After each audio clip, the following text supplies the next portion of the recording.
Hey everyone, Tim here. In this video, I want to go over my attempt at the 31 Days of Halloween and kind of do a halfway report.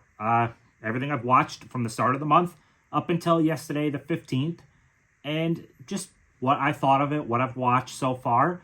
And I'll do another one at the end of the month, recapping everything there, and then the grand total of what I've watched. I've tried this 31 Days of Halloween basically every single year for quite a while, and I've failed every single year because the intention always was one movie every single day for all of October. And there would always be, I would miss a day somewhere for some reason, and I'd lose ambition, and I would fail miserably. This year, though, we went for a different approach on our end goal is just to hit 31. It doesn't matter, it doesn't have to be one every day, so we could watch TV shows one night and double up on another night.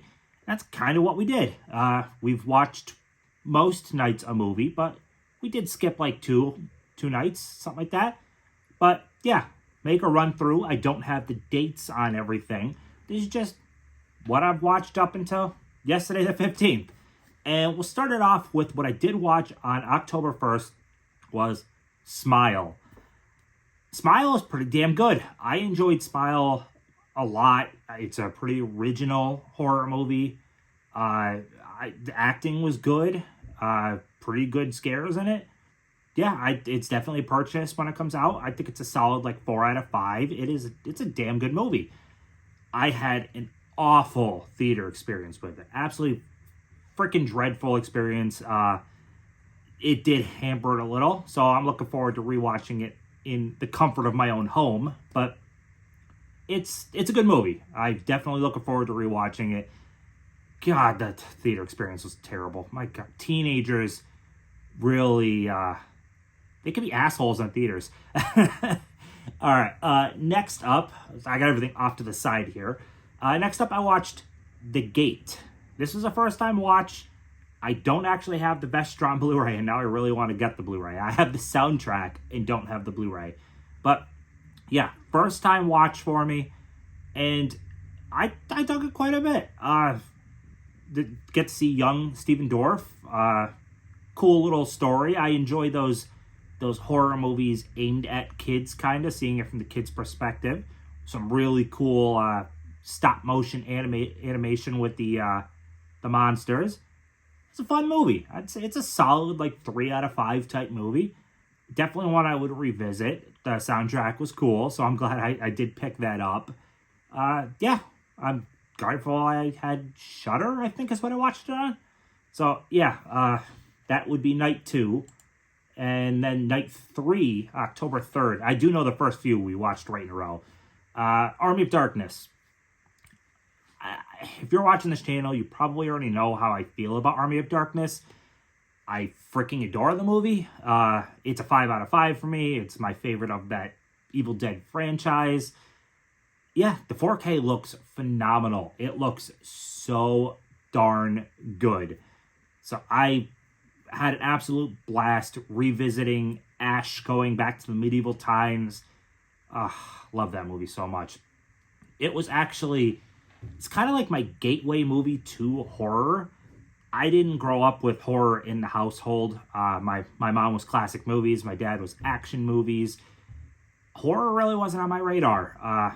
It's more so when I inherited a VHS collection from my uncle after he passed away, and I had a bunch of stuff there. There was no horror in there. That was a lot of action and sci-fi. And I ended up doing trades with a kid across the alley from me that had a huge collection of VHS, and one of them was Army of Darkness. No idea what this movie was. No idea who Bruce Campbell was. Knew nothing. But we made a trade and watched Army of Darkness and loved it. Rewatched it several more times. Worked my way backwards watching Evil Dead 1 and 2. And then I started watching a lot more horror after that. So, yeah, thank you, Army of Darkness, because younger me probably wouldn't have gotten into horror as early, I guess. I'm still pretty late to it, though. Some of you guys were watching it at like freaking 4 years old, 5 years old. Not me. We're talking more like 12, maybe, I started getting into horror more. So, not as early as some of you. Next up was Amityville. Amityville is a classic, absolute classic. It is, the 4K looks amazing. The Vinegar Syndrome 4K, perfect. Yeah, I mean, what can I say about Amityville? That, I mean, a lot of you have probably seen it, but it does such a great job at building atmosphere without really a whole lot of special effects or anything like that. Like, it's pretty minimal on that stuff. You don't really start hitting some of that until the very, very end of the movie. It's really good characters and tension built. So, yeah, great release. Definitely pick that up from Vinegar Syndrome. Cannot recommend that one enough. Next up, we have Coraline. This was actually a first-time watch, shockingly. I do have it right over here. So we have all of the Leica Blu-rays, and I didn't see all of them before. And shocking, Coraline is like the biggest one. Yeah, watched for the first time. Really, really loved this. The atmosphere was great. The animation is great. I really, really enjoyed this. And a cool little tidbit, I found this out actually. How did I find this out? Maybe it was like Twitter or something like that. But the father right there is actually based on Ted Raimi. I thought that was pretty cool. I was shocked. And when you watch it, you could totally see that, hey, yeah, they did aim for Ted Raimi in this. So, yeah, I really dug Coraline. It is great. Got the 4K pre-ordered already. So good. And I guess I'll skip ahead a few, past a couple, just to mention. Also during the month, we watched Paranorman. Also, an absolute blast. This was like, probably like 5 days later we watched Paranorman. But if I'm talking about Coraline, I may as well mention Paranorman also. So, yeah, had a blast with Paranorman. Coraline, I give the edge to, but had a lot of fun with this one. So after Coraline, we watched The Ruins. The Ruins is a movie I saw back when it first came out, which, what was it, maybe like 2008, somewhere in that ballpark. I wasn't really a fan of it back then. I really didn't like it. I don't know why I bought the Blu-ray specifically. Maybe it was cheap. I don't know. But we gave it a rewatch. It's fine, I guess is the best way to put it. I don't really like it that much. I don't hate it. It's fine. It's like a 2.5 out of 5 type movie. Some cool ideas, I guess, but I didn't really give a shit about the characters. I don't know. Just wasn't really my thing too much. Maybe if I rewatch it a third time, maybe it'll grow on me a little bit more. I know Bob's Blu-rays said that it grew on him over time. I don't know if I have it in me for a third watch, because it really, But, I mean, I didn't hate it, so maybe I'll rewatch it down the road. Next up, after watching The Ruins, we watched Lost Boys. Lost Boys is great. This is such a fun movie. I've seen it before, saw it again. I had a blast. Absolute blast. 4K looks amazing. So, yeah, not much to say about that one. So the next one I watched is going to be kind of controversial with some people, because I know this has a cult following. It didn't click with me. The Burning. I really did not like this movie. Like, at all. It's set in a camp with the killer, Friday the 13th-esque, or Sleepaway Camp-esque, but it's not as fun as either one of those. I fucking hated almost all of these characters. Jason Alexander is in here, and all I could see is Costanza. The killers aren't that interesting, except for there's a cool canoe kill, or kills. That was entertaining, and that's probably what I gave this, like a 1.5 out of 5, and the half star might come just from the canoe kill. I really, really didn't like this movie. Like, really did not like this movie. I'm sorry for if you do, that's great. Not my cup of tea. I'm finding out, I think I'm more picky than anything at slashers. ghost movies and other types of stuff, like, I guess I have more leniency in my mind. But slashers, I'll love it, or I really like Burning. I didn't like at all. I watched New York Ripper last month. I fucking hated New York Ripper. That is an awful, awful, awful, awful, awful, awful movie. I hardly sell Blu-rays, like hardly. And I have the Blue Underground Blu-ray, and I'm going to get rid of it because I will never pop that movie in again, ever.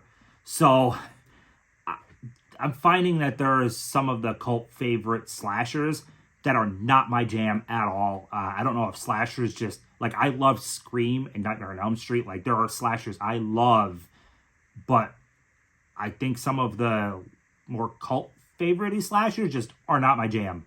So I sometimes wonder, some of the other ones I see people love, I feel like I'm not going to. Maybe I'll give them a shot. Go ahead and, take me to the Coles in the comments. That's fine. We don't all like the same stuff. The Burning sucked. I'm sorry. So next up, I did a Jeffrey Combs double feature because I was over on Master Chaos's channel, and it was a full moon feature, double feature type thing where we were reviewing and talking about Dr. Mordred and Castle Freak. Both of these first time watches for me. And so Dr. Mordred, I was probably one of the bigger fans of on that stream. I enjoyed the heck out of Dr. Mordred. It was like Full Moon's attempt at Doctor Strange. They actually had the rights to Doctor Strange, lost to them, but kind of kept some of the ideas of it. I dug it. I had a lot of fun. It's a completely low-budget, campy, Doctor Strange-esque movie. I dug it. Castle Freak did not feel like a Full Moon movie at all. The characters in Castle Freak are so good. But I found myself not giving a shit about the actual Castle Freak character. So it's weird. I loved there's this whole like subplot on the father he's drunk and kills his son on accident in a car accident and blinds his daughter, and you're finding this stuff out. There's really good tension between him and his wife. Great story development there. I really enjoyed all of that. And then the Castle Freak comes in and slows down the story for me. So I didn't enjoy the Castle Freak side as much as the human side, but the human side is so good that I overall enjoyed the movie quite a bit. Just maybe wanted a little less Castle Freak, but that doesn't make sense because the movie's called Castle Freak, so So after those was the watch of Paranorman. Already talked about Paranorman. Like I said, I jumped forward. But then next up after that, we watched Werewolf by Night. This was Disney Plus. This is an MCU movie. Well, movie. It's 50 minutes long or something like that. I had such a good time with this. I've been super critical of the MCU for a little while now. I've actually been bored by the MCU for quite a while now. I'm behind on a lot of the movies because I'm just not interested in watching them. Werewolf by Night is completely different, though. It's so it was shot digitally, but then passed through on 35 millimeters. So it has that grainy 35 millimeter look. It's done in black and white.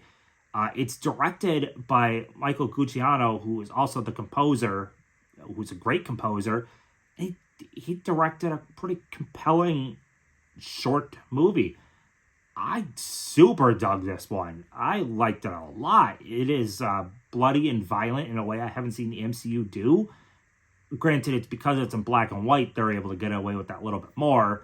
Same reason Kill Bill, going black and white in that big scene helped them get the R rating. But I dug it. I dug it quite a bit. This was actually one of the best MCU things I've seen in quite a while. So I would love to see, I want more original MCU stuff. Like, most of their mainstream movies are all just cookie cutter, the same bullshit one after another. Just switch out the characters and they all feel the same. I do not know how the hell you could switch out all the directors and all your movies still feel exactly the freaking same. This doesn't feel like that. This feels like its own thing. So very, very happy with that. Definitely check out Werewolf by Night. If you're just looking for a quick little like 50 minutes. I enjoyed it a lot, like quite a bit. Next up, watched the 1932, The Mummy with Boris Karloff. Same one that statue behind is based on. Great movie. Really, really enjoyed it. Also watched, this is skipping ahead some, but also watched the 1931 Dracula. Also really good. Enjoyed The Mummy more though. So we got 2 Universal Monsters classics in 4K, and they look great. Like I said, Mummy, I like that one a little more. After Mummy, we watched Rogue. This is a 2007, I think, Alligator. I always mix up alligator and crocodile. Alligator, I believe. But it's a cool movie. So this has Rhoda Mitchell, Sam Worthington, back when they were trying to shove Sam Worthington down our throats, and Michael Vartan. And it's an alligator sightseeing cruise type thing that this huge ass gator knocks their boat, and they crash land on this little island that they're in a tidal river, so the island is succumbing to the waters, and they're pretty much fucked. So it's a cool little horror movie. It's short, it's highly entertaining, some good kills by the alligator, so definitely check that out. I watched it on streaming digitally. It has a DVD. It does not have a Blu-ray here. Maybe it has a Blu-ray in another country. But yeah, that's a good one. After Rogue, I watched the movie Hellfest. This fucking sucked. Looking at my list again, Hellfest might actually be under Burning. Like, I think Hellfest is the worst with maybe no, I don't know, either that or Halloween Ends, but I didn't get to Halloween Ends yet. But I hated Hellfest, absolutely hated it. It's boring as hell. The characters suck. They're going for, it's an amusement park doing like a Halloween Horror Nights type thing. I've been to Halloween Horror Nights. I've also been to other like local places, and Dorney Park also has their own haunted thing. I've been to these different places. The parks are way more packed. So the movie didn't hire enough extras to actually fill out the park, and it doesn't make it even sort of convincing in the slightest. It takes you completely out of it, because even though it's a movie, suspension of disbelief and all that, when you're trying to act like it's a Halloween Horror Nights-esque event, and you don't freaking have people in your park. Like, they go to this spot called the Deadlands. It's a spot where the actors can touch you. And I swear to God, there's more actors in this section of the park than there is actual freaking guests in the park. That's bullshit. That is not how it fucking is at any place. We got a little rinky-dink place, and the line for that place is huge. It's one of those places where they could touch you also. And your asses to elbows through the mazes at all times. There is this whole idea of, like, you're alone in this maze, and this guy could do all this stuff because no one else is around. That is such bullshit. So your entire basis of the movie is based in an amusement park, and it falls flat on its face because nothing is even remotely believable. Then you throw in the killer is fucking lame as hell. The kills, nothing were special. I mean, this is an ass movie. Absolute fucking trash. This is another one I would absolutely get rid of. Fucking Hellfest sucks. Next one I watched was The Car from 1977. This movie is a lot of fun. It's super campy and cheesy. Super campy and cheesy. It's basic. It's just a not haunted. It's apparently a car that's like driven by the devil. But it's just going around this little town, just running people over. It's fun. This is the second James Brolin movie on the list because Amityville. It's just campy, cheesy fun. I mean, what else are you gonna say? The car was designed by the same guy that designed the Munsters car, though. So that's interesting. The car actually cost, what did I read, $90,000 for the car, which is probably a huge chunk of the budget for that movie. It was super low budget. But yeah, I dug it. It's cheesy fun. Next up, I watched Arsenic and Old Lace. Got this in from Amazon and watched it like immediately. This movie is an absolute riot. It is so much fun. This is easy. This is like a 4.5 out of 5 type movie. I had so much fun with it. Cary Grant is always great. But the simple plot, which you when you watch the trailer, old trailers were weird. Old trailers didn't so much tell you about the movie so much as this movie stars this person and opened to rave reviews, and they don't actually tell you much about the movie most of the time.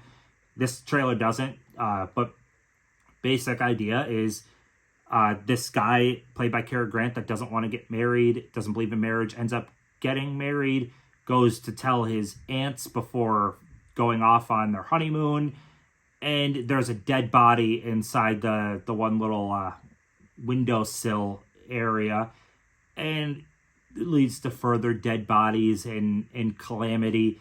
This is a very fun Halloween-themed screwball comedy. Highly, highly enjoyable. Okay, so we got 3 more movies left for up to the 15th, halfway point. We have Halloween Ends.